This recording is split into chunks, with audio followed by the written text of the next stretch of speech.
911, what's your emergency? 911, what's your emergency? Be advised, Car 4 has control of the pursuit.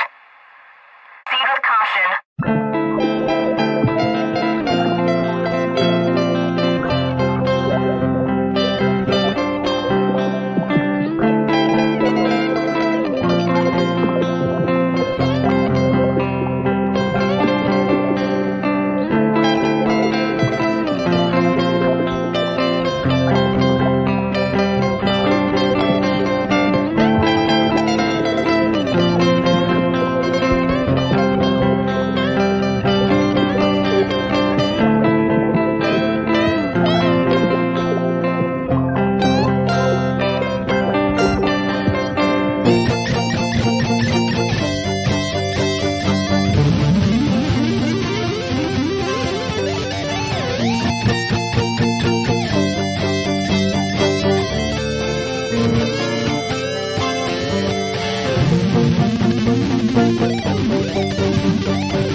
Hey everybody, how are you tonight?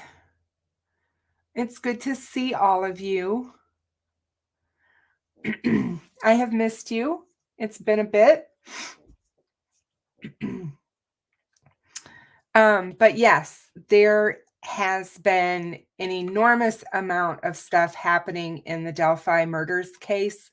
Obviously, we've covered some of that over the last few weeks, but I think what happened last week when Fran Gull decided to call this hearing today and set this hearing today in Allen County, by the way, this was not in Delphi. So this happened in Fort Wayne. I knew that it was going to be a interesting day. I didn't expect what happened today to happen the way it did. I did expect the day. Just a minute, guys.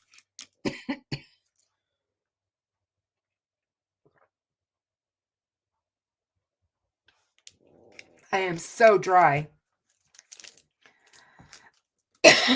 Hopefully I can get through this. Hold on one second.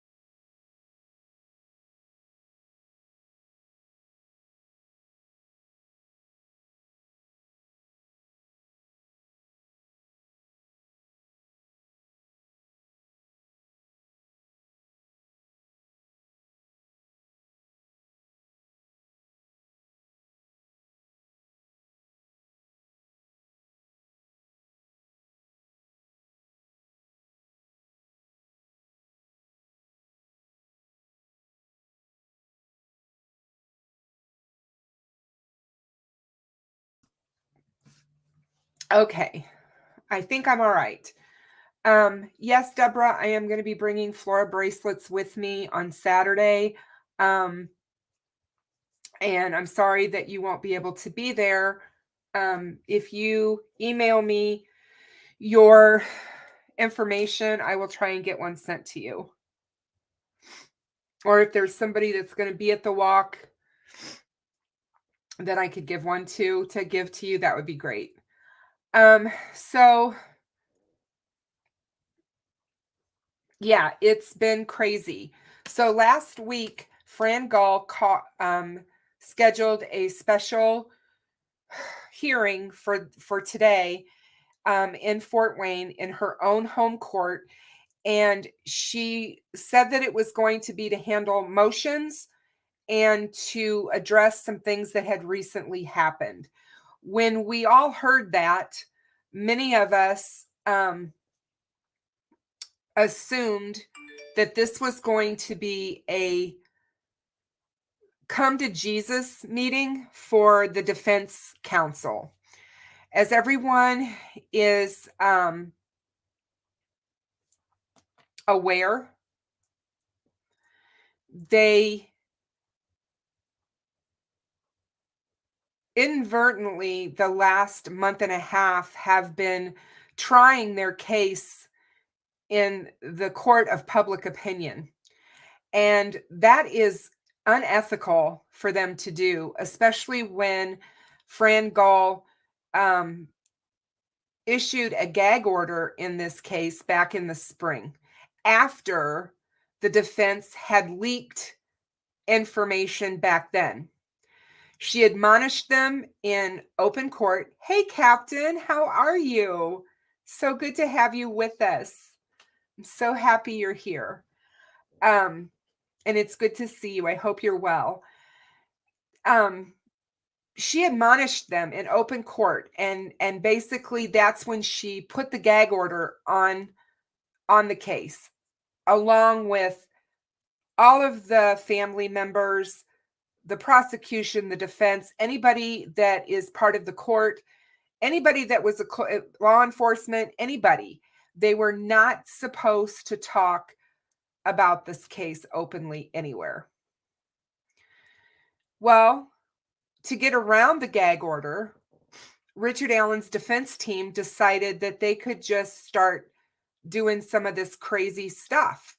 And one of the things that they did was they put out this 134-page memorandum, they called it, to the court. And it got leaked, basically, and put out into the public domain on my case, only for a short time. But they knew that if somebody got it and if somebody had it, that was all it was going to take. And social media would run with it, which is exactly what happened.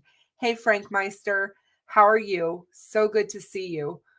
And so, yeah, that happened. Well, not only did that happen, but in the last week to 10 days or so, hey, Jumpin' Jack Flash, good to see you.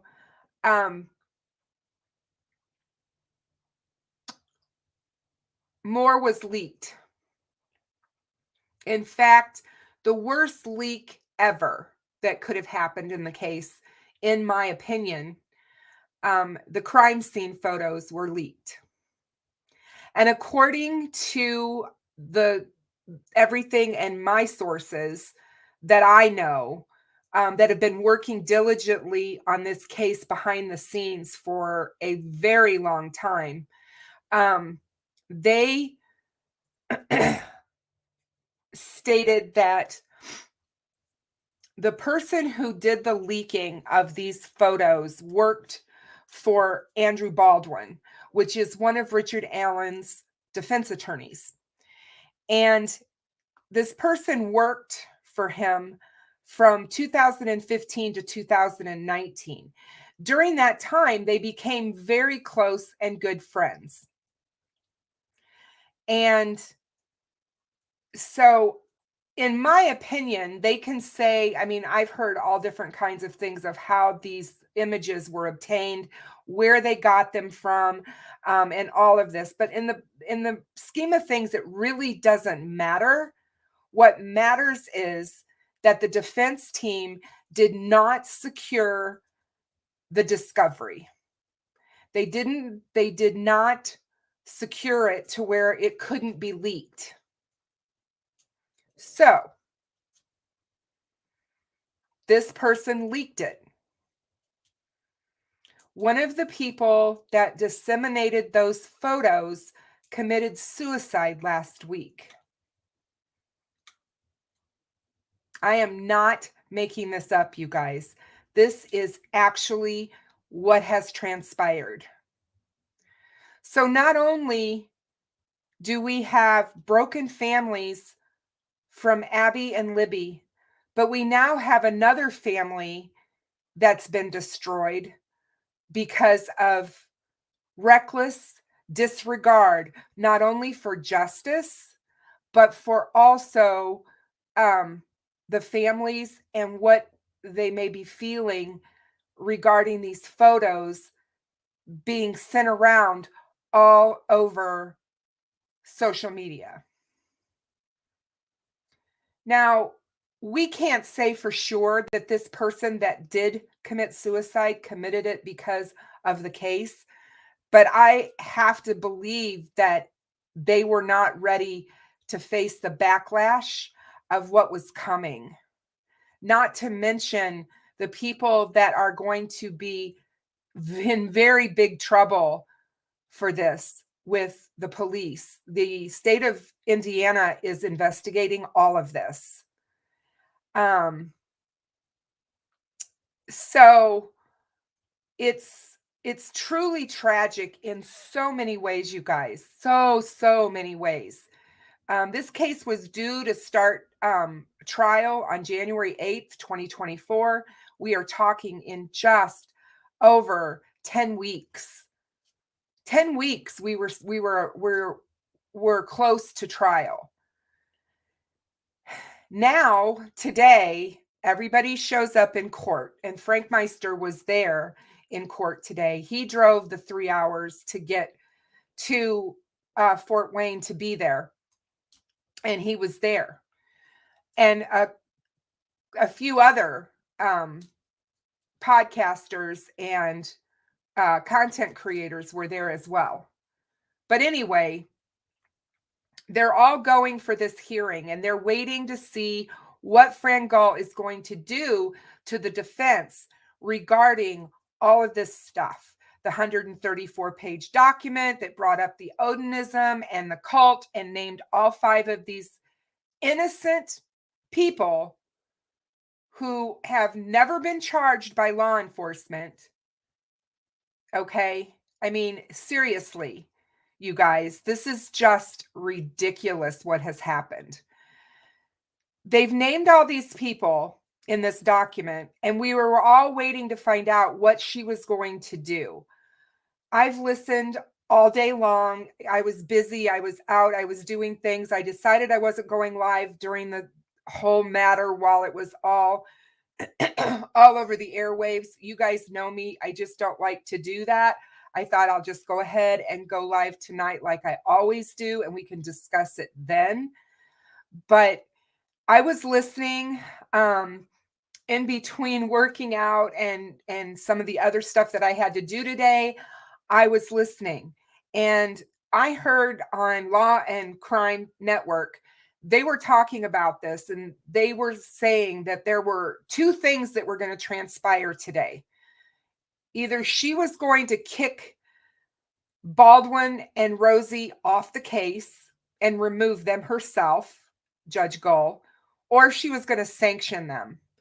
And somebody said, well, you know, she probably is just going to sanction them or give them another chance. And I'm like, she's already given them a chance. She gave them a chance in the spring when she chastised them in open court and said, look, this can't happen again. And I'm putting a gag order on this case. And then this happens. And people are like, well, he's not responsible for what an ex-employee did or didn't do.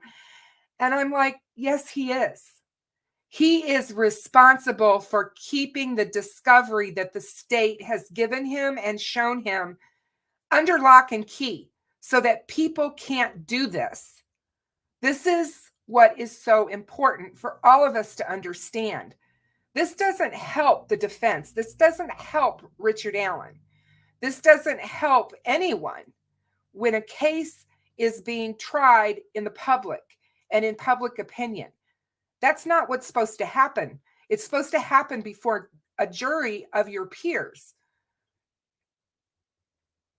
So, fast forward. Everybody's waiting in court. They get there early this morning. They're sitting there. They're waiting. They're waiting. They're waiting. It's postponed a little bit. They're still waiting. And they said she allowed cameras in the courtroom, but it was on a 30-minute delay. So she did that on purpose. So in case something happened, it wouldn't automatically be right there on the airwaves. But everybody was waiting and nobody could figure out why the hearing wasn't starting. And I'm sure, Frank could speak to this, but I'm sure that everybody, that was sitting there in the gallery waiting for this to happen was wondering what in the heck is going on. And then pretty soon, here comes Judge Gull, and she gets on the bench and she makes an apology to everyone for having to wait, but that there were unforeseen events that happened today. And she said that there was an unexpected turn of events, ladies and gentlemen. And she said, earlier this afternoon, the defense attorneys have withdrawn their representation of Mr. Richard Allen. Andrew Baldwin did it verbally first, and she accepted it. And then Mr. Rosie is going to do it in writing within the next day or two. And she said she didn't expect this. Nobody expected this to happen today. And so she immediately ordered Richard Allen, who is entitled to new counsel because he still has the same financial scenario that he had a year ago, to be sent back to Westville Correctional Facility. And she ordered the discovery that the defense team has had all sent back to the state of Indiana. Andrew Baldwin and Brad Rosie agreed to cooperate with any successor counsel that is named. And she did state that in open court as well. Now, yesterday there was a amendment sent by Andrew Baldwin's attorney, or a thing that was filed yesterday.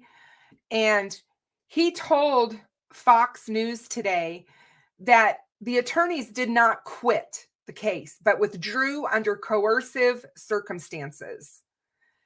Well, I'm sorry to say this, but they quit before they could be fired. And he can sit and say whatever he wants to say, but yeah, I don't buy any of it. So, there was a memorandum regarding the possibility of disqualification or sanctions. And any issues or concerns regarding representation should be focused on the Sixth Amendment and Article 1, Section 13 rights of the accused. Continuity of counsel is critical for adequate representation. Article 1 and Section 12 of the Indiana Constitution must also be given consideration. Mr. Allen has developed a strong and trusting bond with Mr. Baldwin. Disqualification of either of his court-appointed attorneys would greatly prejudice his right to counsel in a timely trial. See Barham versus State, 641 N.E.2D 79, involving an accused right to counsel of choice. Barham involved private counsel. The Sixth Amendment guarantees that in all criminal prosecutions, the accused shall have the assistance of counsel for his defense. And this is the U.S. Constitution Amendment 6. The right to counsel of choice has been described as an essential component of the Sixth Amendment right to counsel. And that's U.S. versus Nichols, 1988, in the 10th Circuit, 841 F.2D, 1485-1501. The authority to remove appointed counsel is limited and has resulted in reversals in other jurisdictions. See McKinnon versus State in Alaska, 1974. Smith versus Superior Court of Los Angeles County, 1968. Harling versus United States, 1978 in D.C. People versus Johnson in 1996. An appeal granted in part. In 1996, appeal dismissed. Hold on one second, guys. Sorry, I'm opening this document up. Disqualification of counsel is an extreme remedy for any alleged or perceived violation of a court's order. Most, if not all, cases concerning disqualification of counsel involve conflicts of interest. There is no case allowing disqualification when an individual not part of the attorney's office or staff surreptitiously purloins information from the attorney and disseminates it without permission or the attorney's knowledge. Now, this is important because Andrew Baldwin's attorney filed this yesterday, what I'm reading to you, and they already knew that they were going to be disqualified. That's the reason this was done. They knew what was coming for them, in my opinion. Furthermore, any sanction first requires proof of knowing, willful, or intentional conduct, as do the rules of professional conduct. Here, the attorney's trust in office were violated without his knowledge. Rule 1.6 of the IRPC requires disclosure by an attorney, not someone that purloined information without the attorney's knowledge.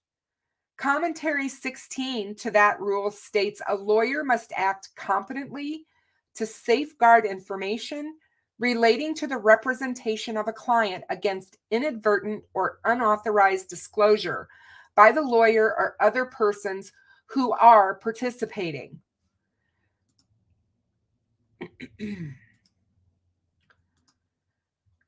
The disseminators do not fit that definition.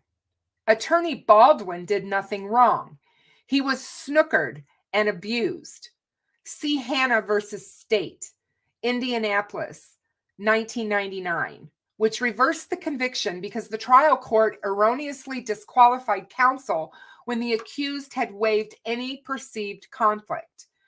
We note at the outset that the defense counsel was disqualified in response to the state's motion and not in response to a defense request for substitute counsel.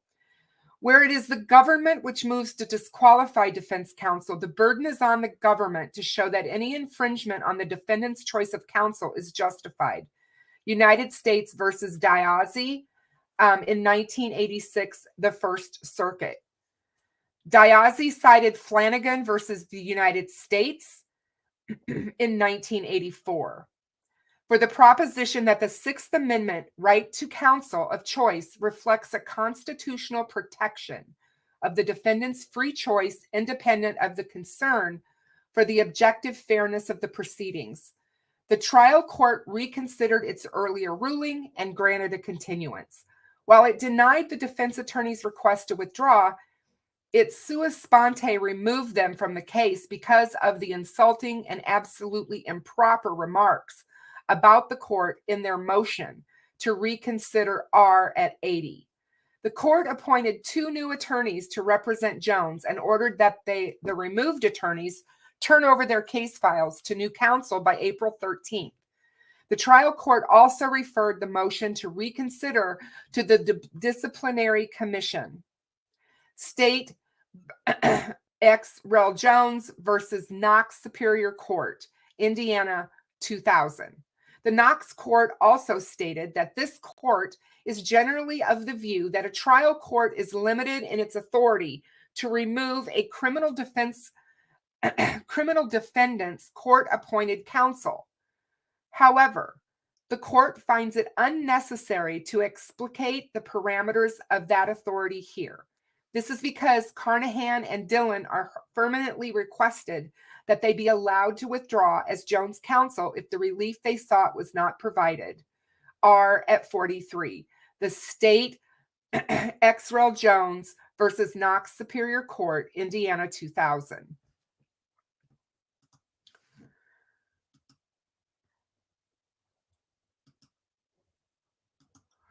The issue before the court is a horrible tragedy created by persons not related to the defense of Mr. Allen. There were 3 disseminators, one of which committed suicide after the law enforcement investigation began. It should be considered that nothing has been disclosed that won't be disclosed at trial or hearings. It should also be considered that there have been volumes of information disseminated by law enforcement or others not at all linked to the defense team. Mr. Baldwin trusted a friend to respect his office space. He was betrayed. Since that transgression, Mr. Baldwin has kept all Delphi-related items locked in a room or locked in a fireproof file cabinet. Furthermore, defense counsel has put together a plan for curative action in which no items will be left unattended for even a second in any unlocked room. When any documents or items from the case is needed for preparing the case, the person using the documents or items will either 1, lock the door behind them when they leave, even for a lunch break or bathroom break, or 2, return those documents or items to the room dedicated to the Delphi case and lock the door. As Mr. Rosie indicated, there are vast amounts of trial preparation materials, and it would be a setback to the defense to have to relocate them. Under these circumstances, Mr. Baldwin has taken sufficient curative action. Should the court believe there should be some sanction, the court could order to 24 hours of representation without compensation. Respectfully submitted, David R. Hennessy. And he is the attorney for Andrew Baldwin. Now, after reading all of that, you guys, and going through all of that, it just makes me angry because these guys are professional attorneys. These are death penalty trained attorneys. They are able to try death penalty cases. They should be held to a higher standard. For him to say and go into this whole memorandum that was filed yesterday and say, I didn't know that this was happening. I had no idea that he was able to get, access to the Delphi information. I don't buy it, you guys. I don't. Now, this is my personal opinion. This is absolutely my personal opinion. I have no proof of this, but I believe that this was purposefully done by the defense. And they can say what they want to, and they can throw this ex-employee under the bus all they want to. The reason an ex-employee was the one who did it was they were hoping that it would turn out just kind of like this, to where it really wouldn't have the fingerprints of the defense all over it. But in my mind, it most certainly does, especially crime scene photos, you guys. We're not talking about just any old evidence that was disseminated to social media. Remember that, you guys. Those pictures are out there forever. Once it's uploaded to the internet, it's there. There's no pulling it back. There's no getting it gone.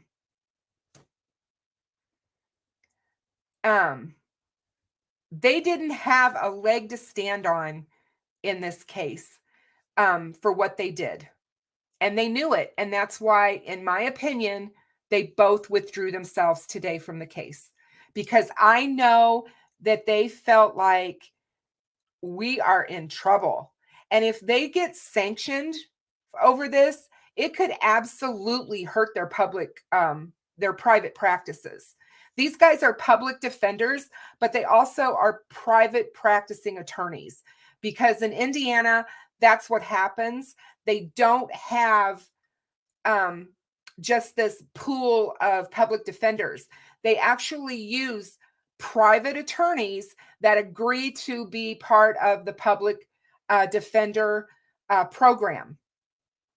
These guys are making money. They're making bucks on this case, you guys. Or they were. And, they can say that they were fighting for this man's innocence and all this other, colorful lingo and language that they've tried to use over the last 2.5 to 3 months in this case. But I'm not buying it. I'm just not. These guys knew better. They know ethics. It's a huge, huge, huge thing that's pushed in law school about ethics and being ethical. And this screams of such unethical, behind the back kind of maneuvers. It's sickening to me. Has it hurt the case? We don't know. And we won't know.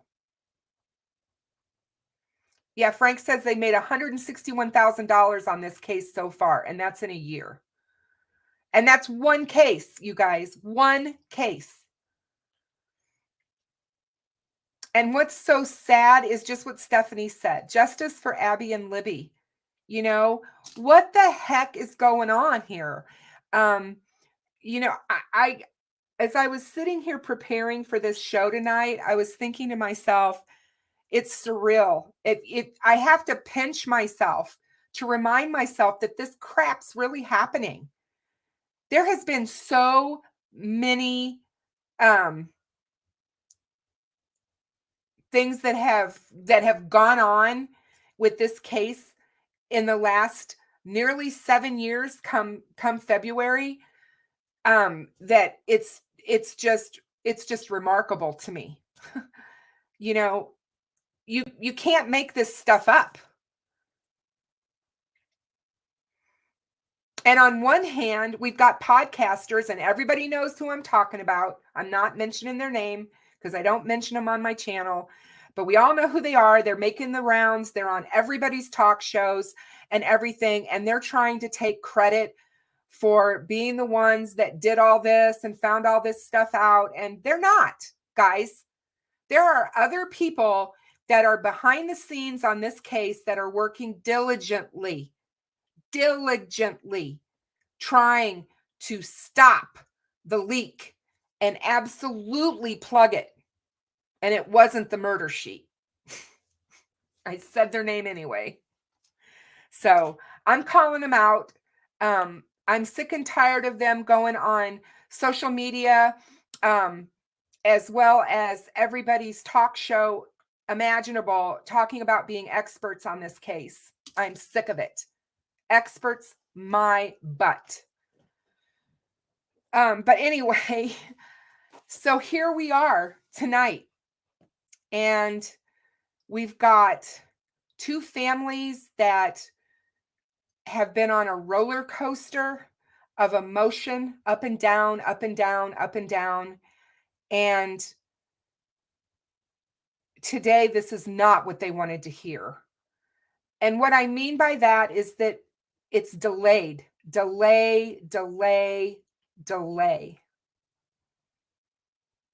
Because now they have to appoint a new set of attorneys for him. She's going to have to do that.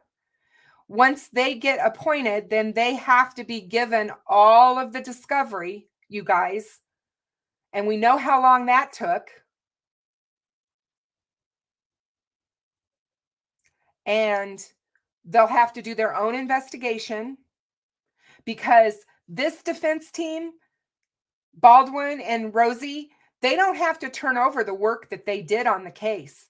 They don't have to turn over all of their depositions and well, maybe the depositions they do because those are part of that'll be part of the discovery. But like their private investigators or whoever they use to do investigation of the case, they don't have to turn any of those notes over or any of that stuff. Now they said that they would work with the new counsel, so let's hope that they do.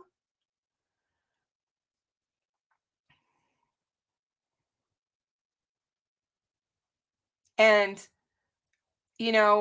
but I mean, no, I don't think anybody saw this coming. I don't think anybody, 6 months ago thought that this was where we would be right now. But it is sickening, absolutely sickening. And people want to know why lawyers have bad names. You always hear about how lawyers are these slick, whatevers, kind of like used car salesman stuff. And it's these kinds of characters that do these kinds of things that give our justice department, our justice system a bad name. And it's like, I mean, stop and think about it, you guys. They put out this 134-page document about Odinism and Odinists and all of this stuff, and now they're done. They're gone. They quit. They're done. They did what they needed to do. Remember what I told you guys last week. All they need to do is convince one juror, reasonable doubt.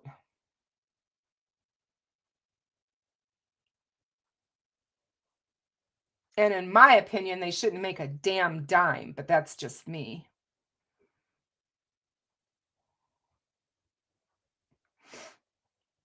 I mean, it angers me. It just angers me. Libby and Abby deserve better. The girls deserve better.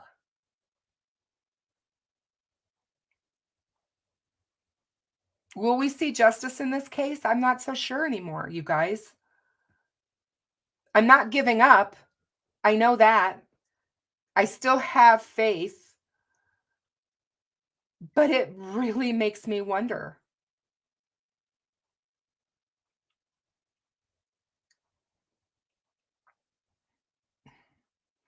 And I know that there's all kinds of different opinions out there about all of this. And, like I said, I had to give my opinion on it because it's just how I feel. These professionals know better. And because if they maybe I would have had more of a doggone it for the defense had they not put out the 134-page document where 130 or 132 pages of that document was nothing but in my opinion salacious. It was used to create and garner an emotional response from the public, which is exactly what it did. It was the most unprofessional thing I've seen. And, following true crime and cases, I just can't even begin to tell you. I mean, people talk about the nightmare and the joke and the circus that John Benet Ramsey's case has been. This case is going to rank right up there with it. And I'll say this, I'm going to Delphi on Saturday for Randy Gravitt's memorial walk for the girls. And That's on Saturday at 1:00.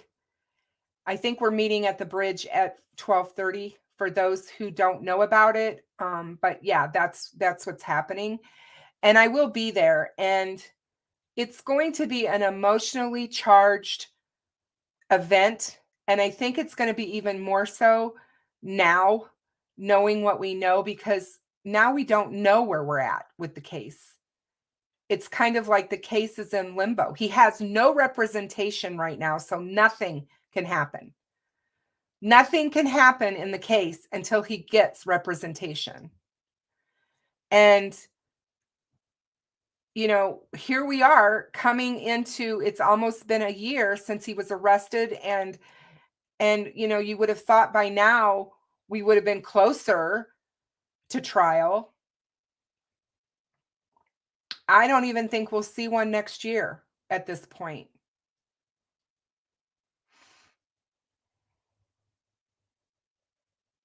No, I'm still mad, Freckled Joy, because I'm mad that it happened at all. I'm mad because they know better and they're professionals and they should never have allowed it to happen. They should never have done what they did with the 134-page document. They were going to get in trouble for that. I guarantee you they were going to get in trouble for that. I don't even add the crime scene photos into that. Just the fact of what they put out into that document. And then tried to call it emotion or whatever the heck they tried to call it. They basically laid out their whole case for everybody to see and leaked it, made sure that it got out to my case so that we would all get it. And then cried foul and said, "Oh, wait a minute. That wasn't supposed to happen. That wasn't supposed to go out to my case."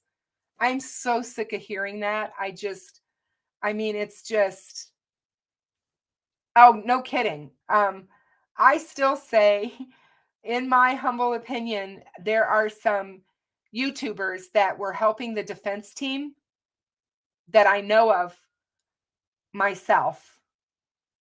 And I believe that they helped write that document because it's almost verbatim words that you've heard YouTubers say when they were talking about this. Because as I told you guys before, the whole Odinism angle and the number one person they mention in the documents has been on the radar since early, like within days, within a week of the crime. And those of us who followed it since day one knew this. This isn't new. You know, this isn't new. In that 134-page document, they mention one of their names. One of the YouTubers is mentioned. And it's just ridiculous. Like I said, I'm just, talk about inserting yourself into a case and risking. I go back to, I don't know what it's been now. My mind is kind of just flooded today, but it's been at least the early spring of 2022 when I had on my channel Cop Faxx, Perry and GonZo. And we were talking about loose lips sink ships.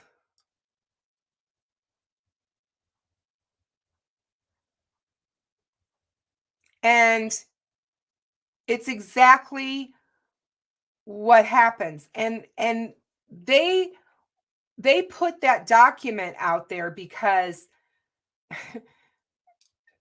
they wanted to taint the jury pool. They wanted to put another possibility for their defense of their client out there. And rather than do that in open court, which is where it should have happened, they did it this way ahead of trial and created a shitstorm on social media, and that we've all had to try to wade through. Yeah, Jamie, I'm aware. I'm aware. So, it's I'm going to say it again. This is not a fictional novel. This is not a movie of the week. This is, maybe it'll be someday. But this is not a fan fiction, you guys. This is real life. Abby and Libby died that day in those woods at the hand of a monster.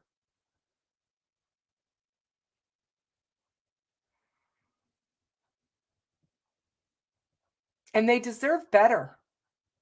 They deserve better.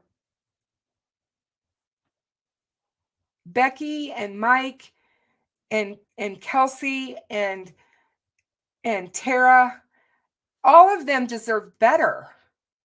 Carrie, Derek, Anna, her family, her dad. I mean, come on.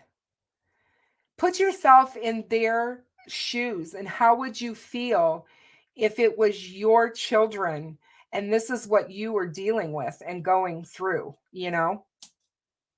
But yeah, what do we know? Where do we go from here? Now we just have to wait. Now we're back playing the waiting game again. We're just going to have to wait. October 31st, my birthday. My birthday, you guys, if you can believe it. Last year was the huge press conference where they announced his arrest. And this year, we're going to be in court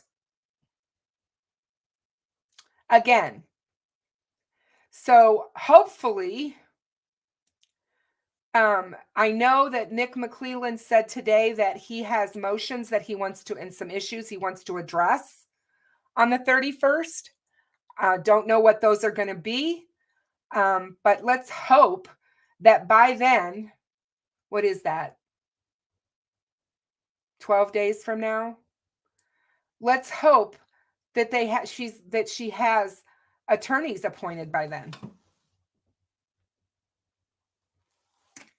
I guarantee you guys, they are going to be talking about this case in law classes, in law schools. I can't believe that it took her this long to address what was happening. But because she was being made aware, because the prosecution was being made aware. Hey, John. Welcome, my dear. How are you? So good to see you. You're never late. It's okay.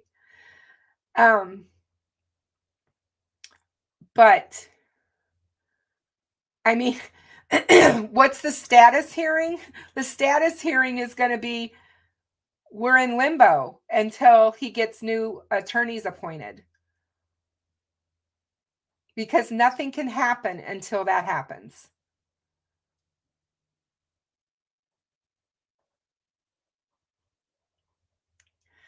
Jamie, thank you. You are so kind. You are so kind. I've missed you guys, and I'm sorry that I'm angry, because I mean I am. I'm just I'm just tired of it. I'm tired of I'm tired of the showboating. Excuse me. By the defense team. I'm tired of the showboating by YouTubers.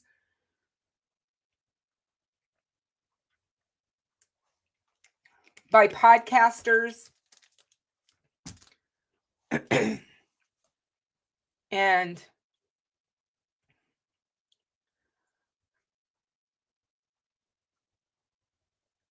Jumping Jack Flash, I agree with you.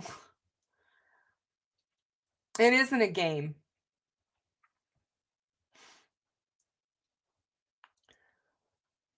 So, Frank, thank you so much for sending me that stuff. I so appreciate you.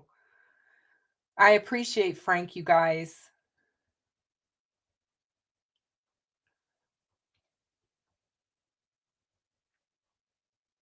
See, that's just, that's fine and good that that's what he wants to say. I mean, he's there to defend his client. But you know what? It's not supposed to happen in the courtroom. It's supposed to happen when he's giving a statement in front of the jury, not when he's talking to Kathy in court.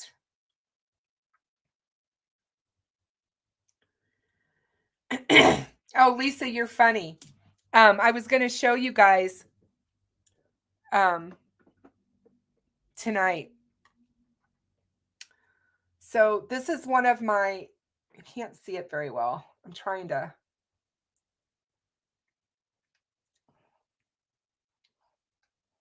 There. So it's shaped like a coffin.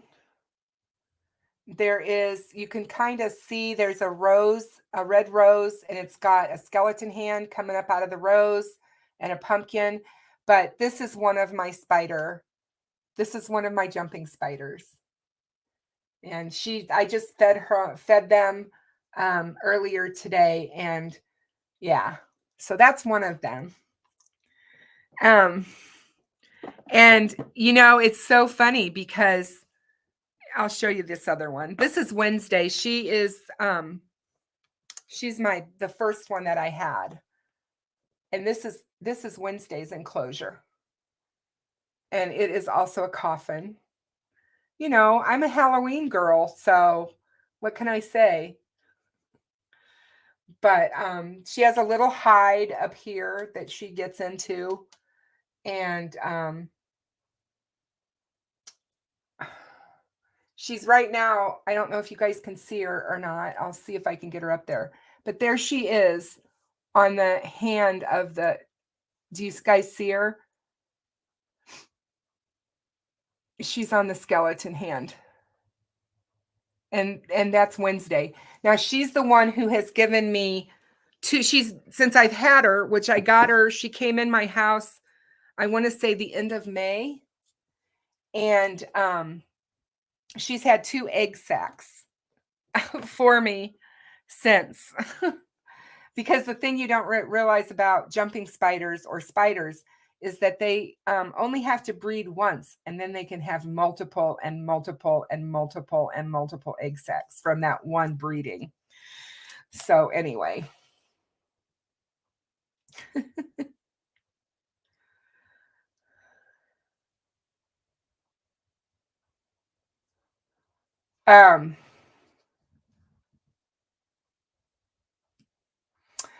What do they eat? I feed them fruit flies. Here's some of my fruit flies. You can see them in there. But they eat fruit flies. They'll eat other spiders. They eat moths. They'll eat any kind of insect.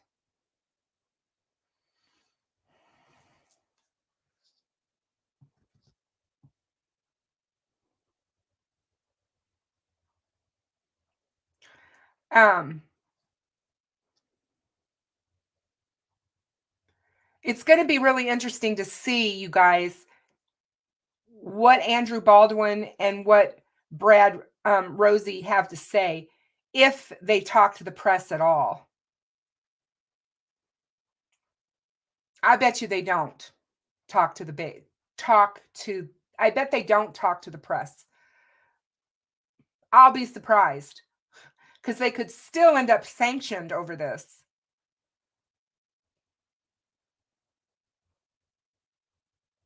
Wolf spiders, Jamie, are so awesome because they carry their babies on their back.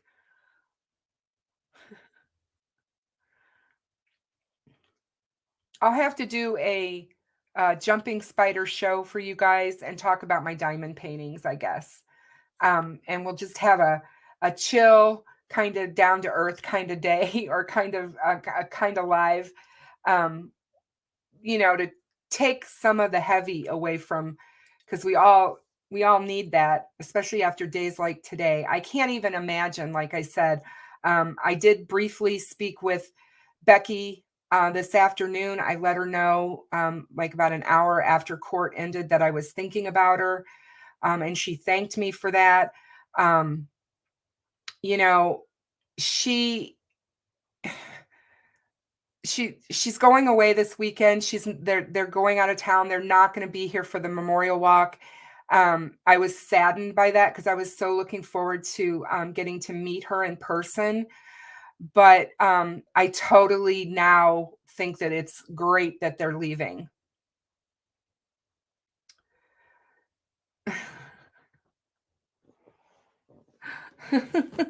They're huge, tech deaf. They get so big.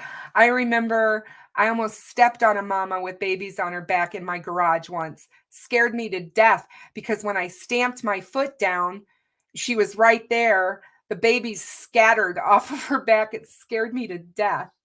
But keeping these spiders has really been cathartic for me, you guys. It's really has. I've learned to not have a fear of spiders that I used to have.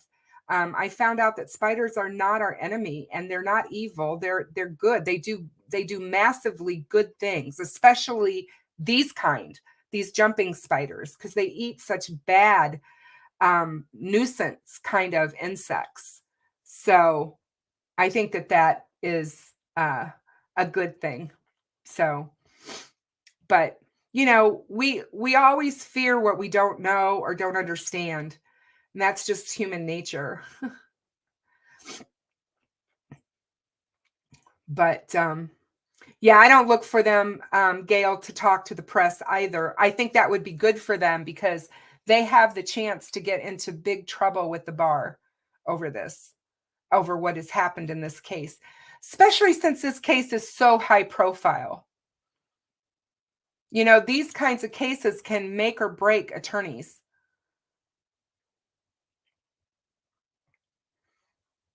And in my opinion, they just showed their true colors. I wouldn't hire them if they were out there. I wouldn't hire them. That's just me.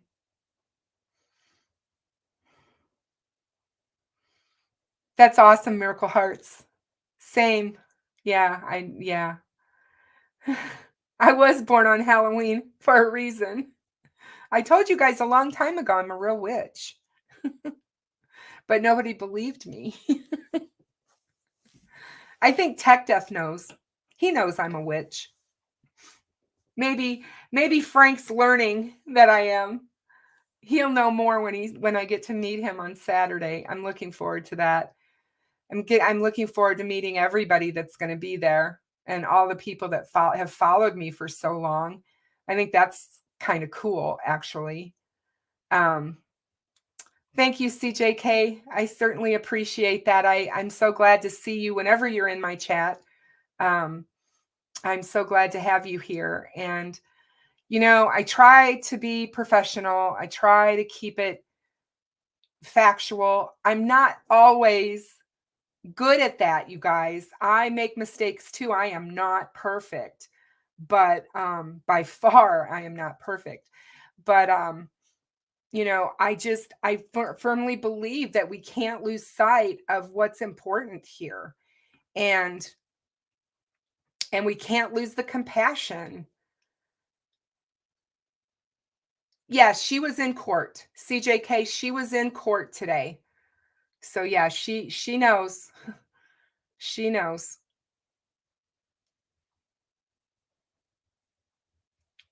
Oh, Gail, I said I feed them fruit flies.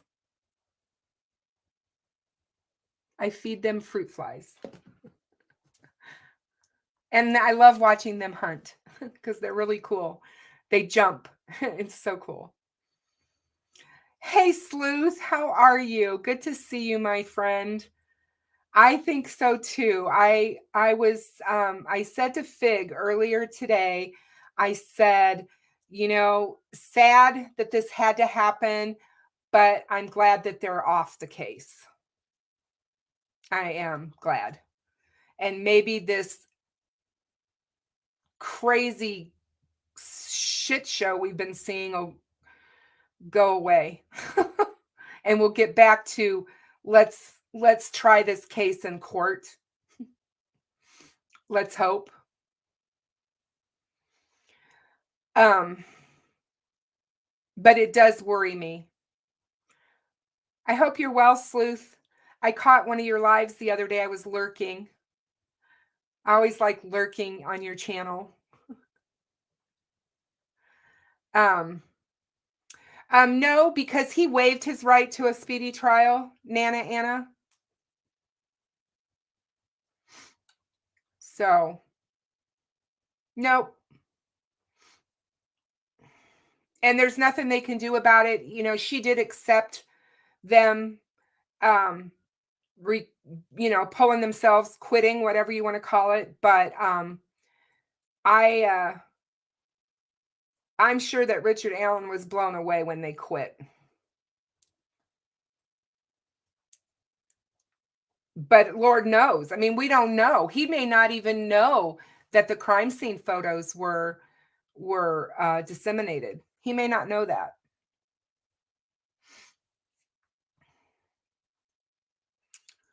But I was wondering about him today too, and somebody said it looked like he'd gained weight.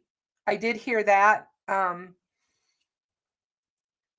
Frank, what did you think of did you see Rick today? You didn't see him. You didn't see Richard Allen today, right?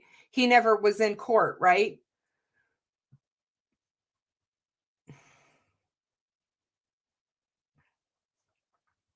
Or did you see him when he got there? From what I understand, he wasn't in the courtroom, was he? They took Kathy out to go see him.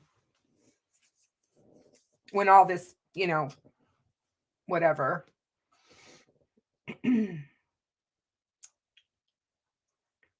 Yeah, I didn't think so. I didn't think you guys saw him.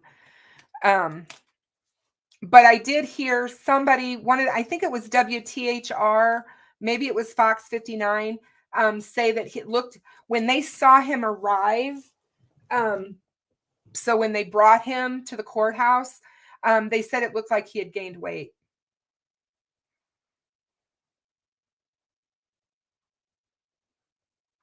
Oh, Deborah, I'm really sorry you're not going to be there as well.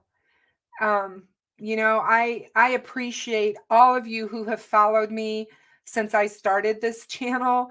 Like I said, when I started the channel, I jumped over from Reddit because my Reddit sub, I just, I was enjoying it and everything, but everybody was like, you really need to do YouTube and just put yourself out there. And I was like, I might be able to do that. And I didn't know what I was getting into, but my Lord, I didn't know what I was getting into. When you start a YouTube channel and when you do a YouTube channel, there's a lot that comes with it. But I don't regret it at all, you guys. I feel like I have hopefully made a difference by bringing the cases that I bring to you guys. And keeping the names of these victims and these innocent victims that don't have voices anymore. Some of these cases, these cold cases, they just need our help. They need people to look at them and dissect them and new eyes on them. And if you can bring public awareness to them, then they can go viral.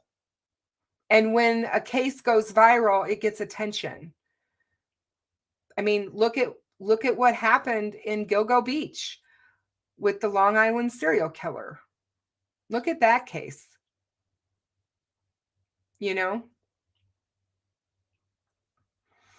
But I don't know. I think that Richard has got a long road ahead. I want him to get a fair trial. I want this case tried in a court of law and not in the court of public opinion. Yeah, that's what I heard, Frank, that there was a lot of, Frank Meister said that the prosecutor had 10 witnesses sitting in the courtroom to testify today. So all those people, whoever they were, had to be there. And again, you guys, this is 3 hours away from Delphi in Fort Wayne. So all these people trekked to Fort Wayne for this hearing, and then waited and waited and waited and waited for 5 minutes of the judge to say, hey, sorry, nothing's going to happen today because the defense attorneys just quit.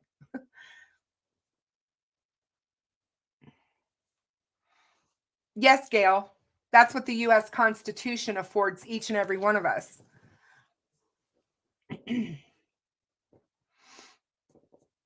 And that's one of the problems that we have with this huge need of the public to know every single detail of a case before it hits the courtroom. When you've got people out there being paid for information so that they can be the first ones to put it out. I mean, it's, you've got to, I said it so much on Reddit. I would write about it so much on Reddit and say, just because you want to know doesn't mean you have a right to know. We all will find things out in due time. The only people that have a right to know things in this case is the family.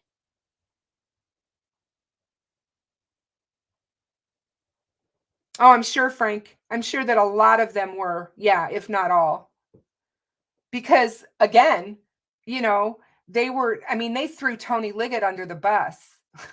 This defense team absolutely just threw him under the bus.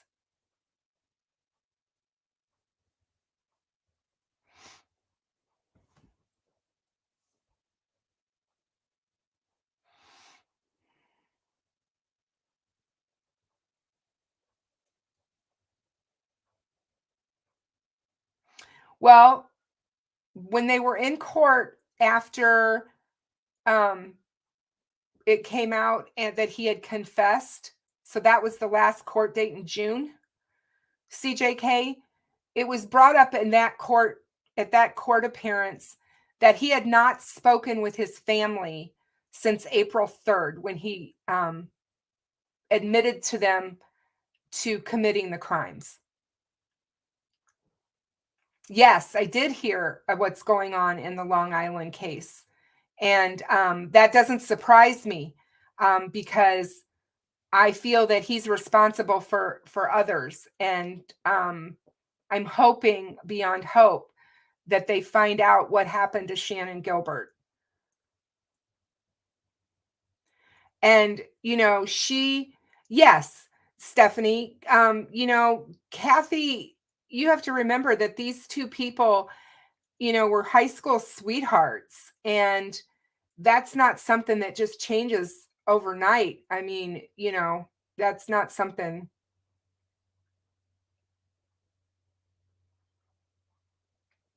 that you just get over.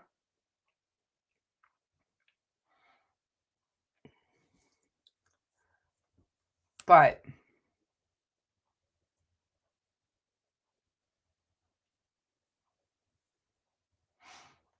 yeah, like I said, I don't know. I know that she sold the house.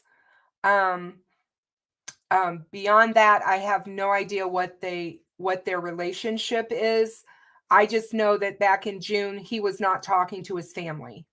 That was told in court. Yes, I do believe that she was, Jamie.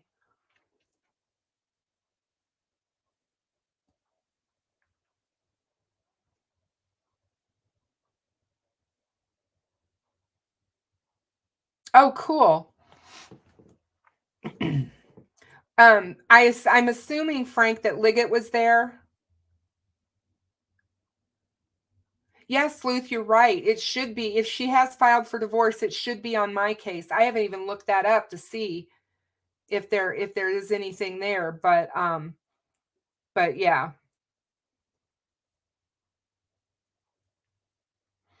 I mean,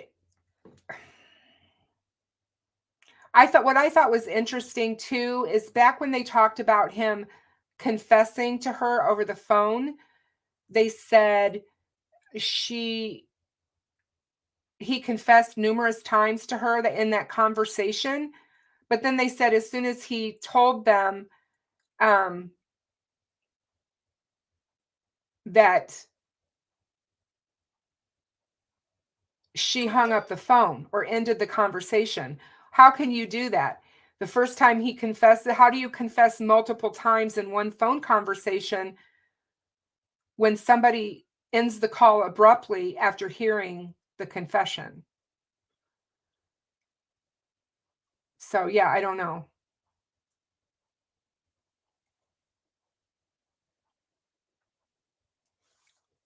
I'm like I said, some of that stuff we're going to have to wait to find out on in court.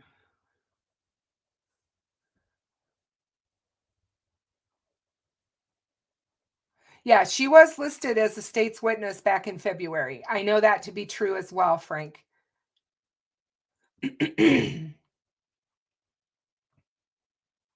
Yes, Luth. I mean, I can completely see her trying to protect him and not wanting to believe this for sure.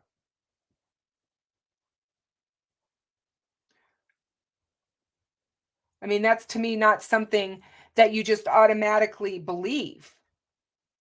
I mean, when you look at um your spouse and one day everything is fine in your relationship in your life, and then the next morning, you're raided and he's arrested for double homicide of teenagers, you're going to take a step back and say, what the heck? Hey, Randy, how are you, my dear? Good to see you. I'm looking forward to seeing you on Saturday.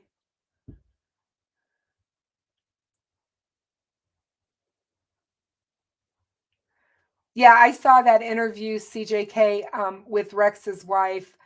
I still consider her um, a victim in all of this until the police says different.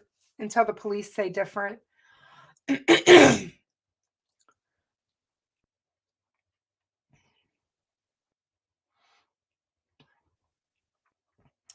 Did you like his tie? It wasn't just his hat, Sleuth. It was his tie and his suit jacket. I'm like, wow. He reminded me of a circus. Who's the guy in the guy that stands in the center of the circus and what do they call them? That's what he reminds. I know. It was like, wow, that was pretty outlandish. But he speaks very well, and he presents his case very well. But man, whoever told him that tie and that hat matched, I don't know.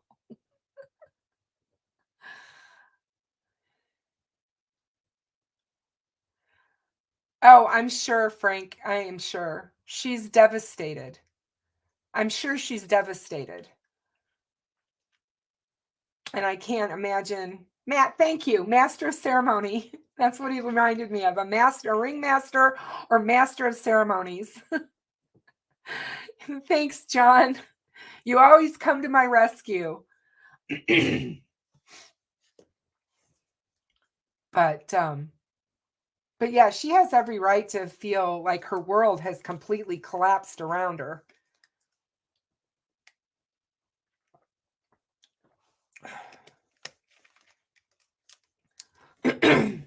But it will be interesting, like I said, to see what happens. And I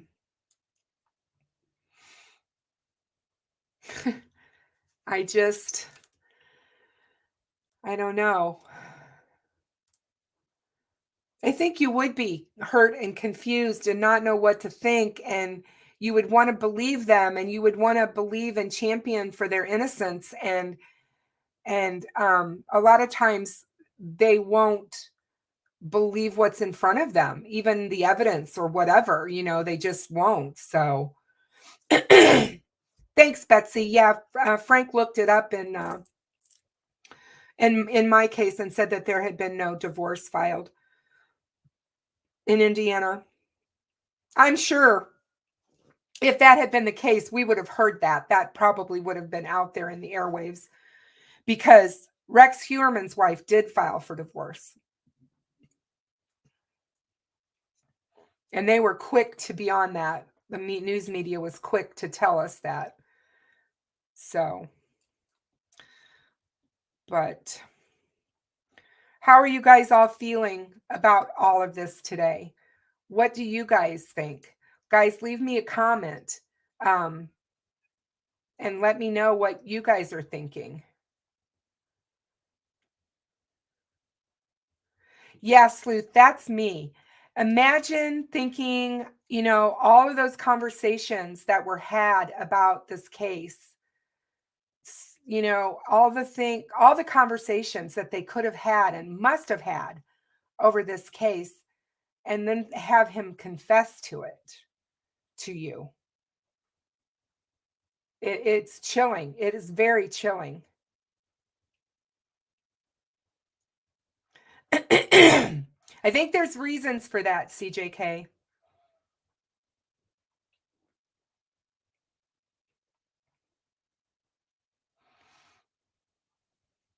So,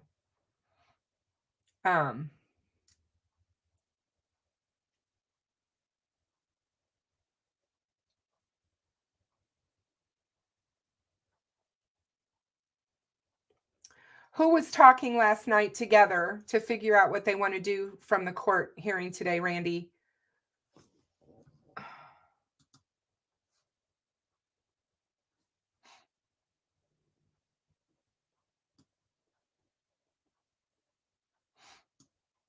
Because, there's been a lot of talk about how after the crime happened, he changed. He wasn't as outgoing. When they would go out to eat, she ordered for them. He did very little talking. Whether or not that's true, I mean, he had to talk at work. And according to everyone, he was a helpful guy at CVS and kind. So I don't know. But yeah, Jamie, same thing. I think so.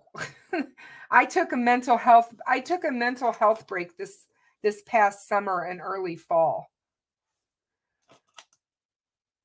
Oh, okay, Randy. I get it. Yeah. Oh, I'm sure. I mean, like I said, we sit here and we think about this case, and you stop and think about all the twists, the turns.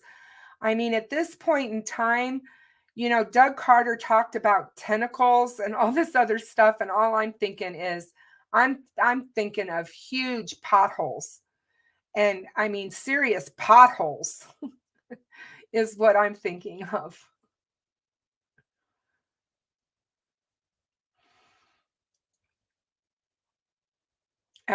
It's, to me, it's just, when and if this case is finally adjudicated, and if that happens without a plea deal and they actually end up in court in a trial, whoever decides to write the book on this case, it's going to be a massive read. I mean, I've got 20 notebooks full of stuff, 20 thick. Those five subject notebooks, 20 of them full of stuff.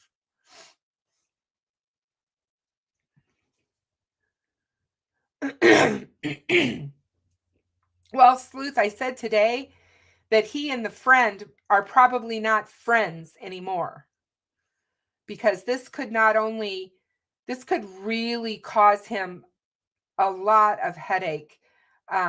This may be what he's known for forever. especially if something bad ends up happening with this case. Oh yeah, he does. And I think that they've been looking, Frank. I don't think that they've stopped looking.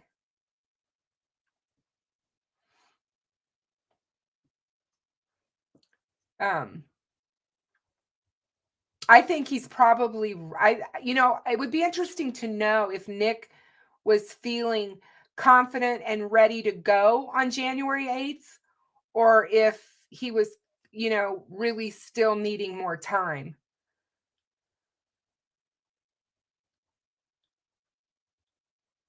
Oh yeah, for sure, CJK, because again, they have private practices and this is not their only case. And they're not just public defenders, they have private practices. And so they didn't want, to be sanctioned or reprimanded would hurt them dramatically in gaining clients. I mean, who's going to hire an attorney knowing this?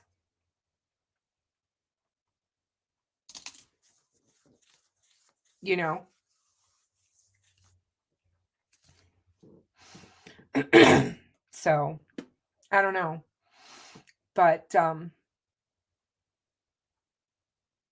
I said, I just feel for them, and I feel for the families having to, try to build yourself up emotionally, to be able to start dealing with what's going to be coming down in court, and then have this happen and a shoe go into it, and now everything's up in the air, and you don't know when the trial's going to be starting. You don't know much longer you're going to have to wait, and you can't move past it. Not that they're going to ever move past Abby and Libby being gone, because you don't. I just had the anniversary of my son's passing this past Monday, and you don't move past it. It's there. It's a constant. And the reminders and everything, but being able to move past this part of it, to finally get justice for the girls and be able to put that aspect to bed, and then try to start the healing process of grief. It's because in my opinion, they've all been placed into a limbo with their grief work because of the fact that they're dealing with a criminal trial in this case. A lot of us who deal with grief, we don't have to deal with that part of it. And that's why one of the things that I felt so close and in tune to Fig Solves, or to our dear friend Fig, because he went through this as a crime victim's family member, and he knows what that feels like. And talking to him, and going through everything, with Tristan's case with him, and all of that, this is just horrible and horrific. And yeah, you guys, everything that happened with the Natalie Holloway case yesterday, holy crap. I mean, I always felt he was guilty. I always felt that he was the one responsible for her death. But 18 years it took him to finally admit it. Not that I believe everything he said yesterday, because I'm not necessarily believing how he killed her. But at the same time, I'm like, because that had to have been really, really hard to hear. And I was sitting there watching that yesterday going, you've got to be kidding me. And he was so nonchalant about how he talked about what he did to her. Yeah, oh my goodness. It was really, really rough to have to listen to that. But I commend Beth, because she stood up there and said, this is the closure I needed. This is what I needed to know. I needed to hear. She knew in her heart he was guilty. She needed to hear it. So I think what's so sad in that case is that Aruba does not have a statute. There is statute of limitations on murder, so they can't charge him. Oh man, Sleuth, you got that right. And it sounds like there was a lot of what am I trying to say? Red flags and stuff when he was a teenager. That was coming out yesterday as well. They had problems with him. So, but yeah, what a sicko. I mean, you kind of figured that out when he killed the second girl on the anniversary of Natalie Holloway's murder.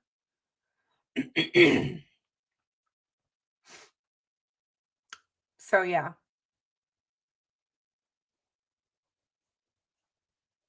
And maybe that's why he yeah, I can't even imagine. I mean, if he was a serial rapist, which is what it sounds like he was, and then escalated, anything's possible. He definitely felt like he was entitled, I think. You know, he came from a pretty well-to-do family, and I think he felt entitled. So,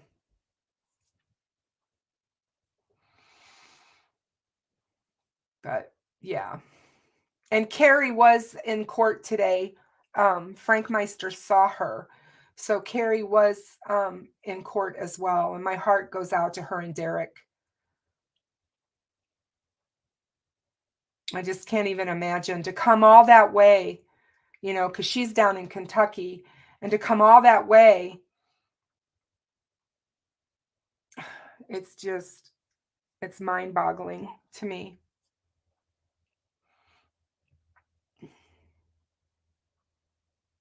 Yeah, I don't buy his whole story of just walking out into the water to his knees and dropping her in the water. She wouldn't have floated out to sea. That's not how the currents work there. And I'm not buying that part of what he's talking about. But like I said, I always felt like he was responsible for her demise. And another, it was another innocent that, she was going to go on to medical school and become a doctor, and, another life cut short before their time. But Natalie finally got justice. It just took 18 years. And it sounds like we may end up with justice at some point in time with the John Bonet case, because the last month or so, they've got the new head of the police department, and that they're allowing testing to happen on some of this evidence. So let's hope that this DNA testing that they're doing is going to bring some closure maybe to that case.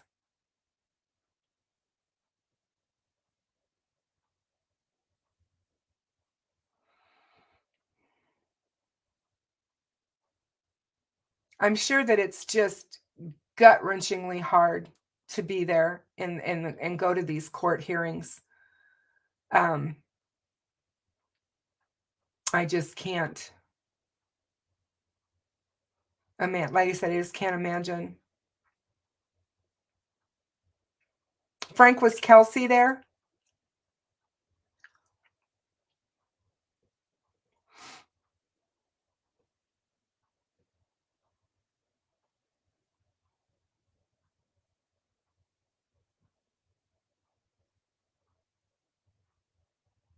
Yeah, Tim Miller is the head of EquiSearch. Tim Miller is lost his own daughter to a serial killer. And his story is unbelievable. And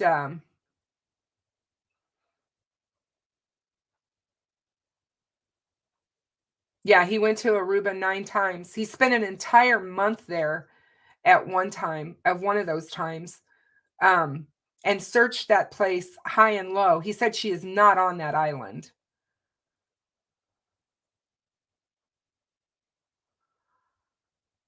But yeah, Tim Miller is a stand-up guy, and all that he has done for cases and for missing over the years is just incredible with Texas EquiSearch. My hat goes off to him. You guys are ever looking for a charity to give money to, his would be a good one because he does such great work. All right, guys. Well, my voice is starting to give out. So I'm going to probably hop off of here. I am so sorry that this was the news that I had to bring to you guys tonight. But at the same time, with everything that's transpired, I believe in my heart that this will be the best for the case, to keep the case alive, so to speak. And I think that this, as long as going forward that Fran Gull keeps control of the court, I think that she will basically be able to, steer this and keep this on an even keel to where we don't have these kinds of flubs or mess ups or whatever. So, but I will see everybody in Delphi on Saturday. And for those of you that will be there, for those of you that will not, I hope you have a wonderful weekend. I am considering going live from the walk. I don't know that I will, but I'm considering it. If I can figure out how to do it. And I know that I'll have Frank there, so he'll probably be able to help me, and Randy will be there, and they probably know too. So have a great weekend, you guys. And thank you so much for being here. And to all of my moderators, thank you so much. Good night, everybody. God bless.